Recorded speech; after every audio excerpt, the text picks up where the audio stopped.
Mengejutkan, Indonesia hanya mengirimkan 6 wakil ke Said Modi Internasional 2025 tanpa ganda putra dan tunggal putri.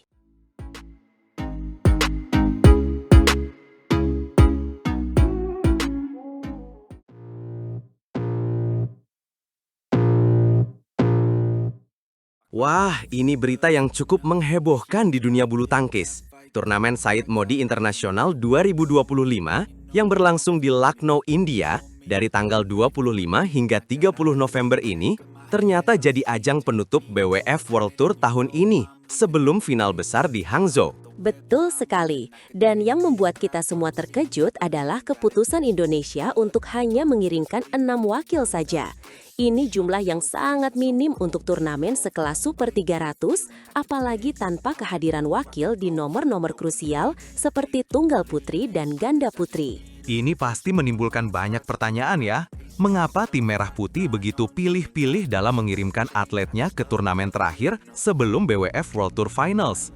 Apakah ada strategi besar di baliknya, atau memang ada alasan lain yang belum terungkap? Pastinya ada spekulasi. Yang jelas, satu-satunya wakil kita di tunggal putra adalah Prahdiska Bagasujiwo. Dia baru saja menorehkan prestasi gemilang dengan menjuarai Indonesia International Challenge 1 2025. Semangatnya sedang membara. Performa Bagas memang patut diacungi jempol. Setelah juara, ia memilih untuk tidak melanjutkan di Indonesia International Challenge 2 demi mempersiapkan diri untuk SEA Games 2025 di Thailand. Said Modi ini jadi ajang pemanasan penting baginya. Ini menunjukkan fokus yang jelas dari Bagas. Di usianya yang baru 20 tahun, tekanan pasti besar. Bagaimana ia akan menghadapi turnamen Super 300 pertamanya sebagai pemanasan sebelum ajang multi olahraga seperti SEA Games? Kita berharap Bagas bisa memberikan kejutan. Fokus ke nomor ganda putri, Indonesia mengirimkan 3 wakil yang merupakan jumlah terbanyak dibandingkan sektor lain. Ada nama besar Apriani Rahayu dan Siti Fadia Silva Ramadanti yang kembali berpasangan. Apriani dan Fadia, pasangan emas kita, kembali tampil setelah berjuang di Australian Open 2025. Ini adalah kabar baik bagi penggemar bulu tangkis, mengingat mereka sempat dipisah setelah Olimpiade Paris 2024. Betul sekali. Setelah Olimpiade Paris, Fadia sempat bermain di 2 nomor berbeda. Ganda campuran bersama Dejan Ferdinansyah dan ganda putri dengan Lani Tria Mayasari. Momen ini pasti sangat dinantikan oleh banyak pihak. Pengembalian Apriani Fadia di Hong Kong Open 2025 memang bertujuan untuk mengumpulkan poin kembali. Mereka butuh membangun kembali chemistry dan performa terbaik mereka. Said Modi ini adalah langkah penting. Selain Apriani Fadia, ada juga Isyana Syahira Meida Rinjani Kwinara Nastine, serta Siti Sarah Azahra Ditya Ramadhani yang akan memperkuat sektor ganda putri.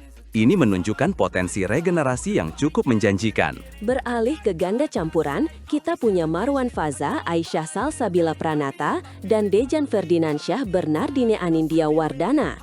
Marwan Faza sempat naik podium juara di Indonesia Masters Super 100, tapi sayangnya langsung kandas di babak pertama Korea Masters 2025. Fluktuasi performa memang selalu jadi tantangan bagi atlet muda. Dejan Bernardine sendiri terakhir kali berkompetisi di Al Ain Masters 2025 di Uni Emirat Arab pada September setelah mengalahkan Marwan Faisa. Ini jadi ajang pembuktian bagi mereka. Said Modi Internasional ini bisa jadi panggung yang tepat bagi mereka untuk bangkit dan menunjukkan taringnya. Apalagi ini turnamen penutup tahun, momentumnya pas untuk menutup tahun dengan hasil positif. Tentu saja, mengenai tuan rumah, India sendiri tahun lalu berhasil meloloskan 5 wakil ke babak final di 5 nomor. Namun mereka hanya mampu merebut 3 gelar juara. Agak disayangkan ya, meskipun begitu itu menunjukkan dominasi India di kandang sendiri. Dan Indonesia yang absen tahun lalu kini hadir dengan skuad minimalis. Ini semua membuat Said Modi Internasional 2025 menjadi sangat menarik. Dengan absennya ganda putri dan tunggal putri dari Indonesia, semua mata akan tertuju pada bagaimana 6 wakil kita ini akan berjuang. Khususnya Bagas, Apriani Fadia, dan dua ganda campuran kita. Mereka membawa harapan besar di pundak mereka. Akankah mereka mampu mengatasi tekanan dan membawa pulang gelar juara, atau setidaknya memberikan perlawanan sengit? Pertanyaan itu yang akan terjawab di lapangan. Apakah strategi tim Indonesia ini akan membuahkan hasil atau justru menjadi bumerang? Turnamen ini akan menjadi barometer penting.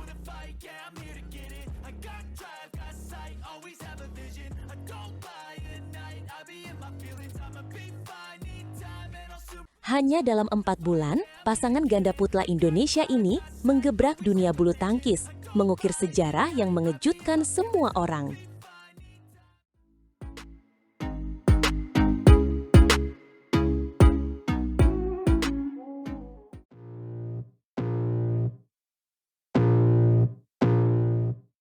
Apa yang sebenarnya terjadi dengan Fajar Alfian dan Muhammad Shohibul Fikri? Betul sekali. Siapa sangka perjalanan mereka menuju BWF World Tour Finals 2025 sungguh tak terduga. Ini adalah sebuah keajaiban dalam dunia bulu tangkis yang patut kita ulas. 4-2 itu waktu yang sangat singkat untuk mencapai panggung elit seperti World Tour Finals. Bagaimana bisa Fajar dan Fikri, yang merupakan pasangan baru, langsung meroket setinggi itu? Ini bukan sekadar keberuntungan, tapi kombinasi bakat, kerja keras, dan chemistry yang luar biasa. Ingat, Fajar Alfian sebelumnya berpasangan dengan Muhammad Rian Ardianto, sementara Fikri berduet dengan Daniel Martin. Mereka adalah pemain top ganda putra. Jadi, mereka dipasangkan pada pertengahan tahun ini dan langsung tancap gas. Tepat sekali, mereka bukan hanya tampil, tapi langsung menembus babak-babak krusial di turnamen-turnamen besar.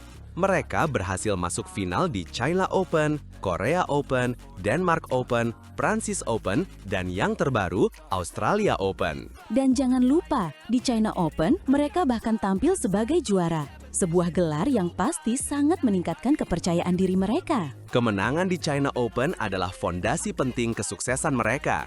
Fajar sendiri mengungkapkan perasaannya setelah memastikan lolos ke World Tour Finals. Ia mengatakan tidak pernah ada target khusus saat memulai pasangan dengan Fikri. Itu poin yang menarik. Tidak pernah ada target. Seringkali, tekanan target justru menghambat. Mungkin kebebasan dari ekspektasi itulah yang membuat mereka bisa bermain lepas dan maksimal. Saya setuju. Ketika tekanan minimal, seorang atlet bisa mengeluarkan kemampuan terbaiknya. Mereka bermain tanpa beban, menikmati setiap pertandingan, dan hasilnya mereka mendominasi panggung bulu tangkis. Kita juga harus menyoroti semifinal Australia Open.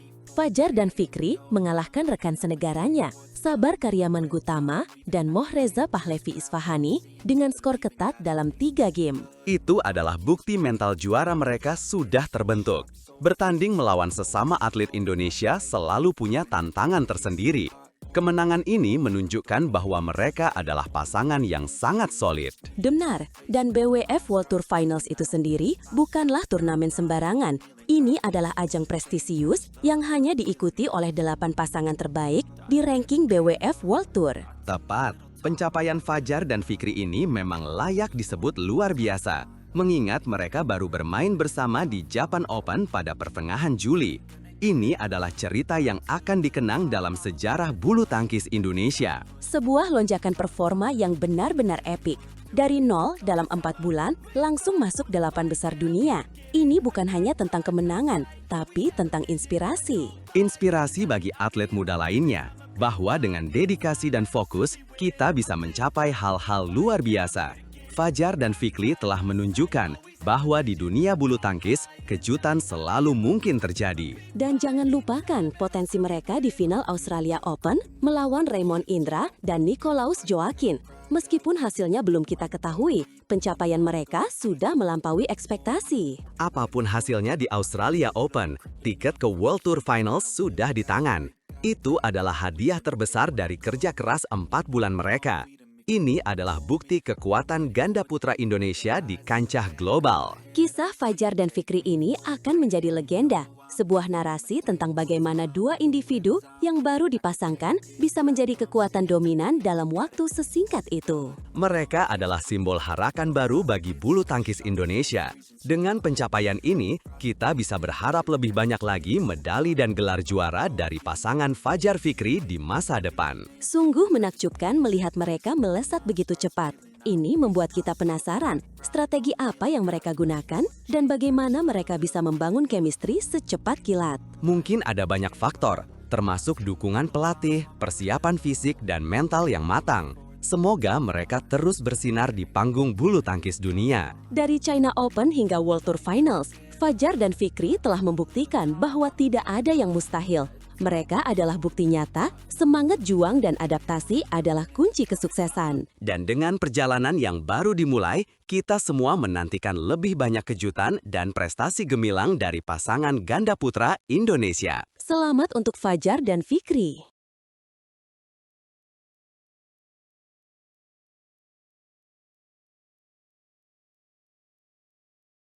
Saksikan duel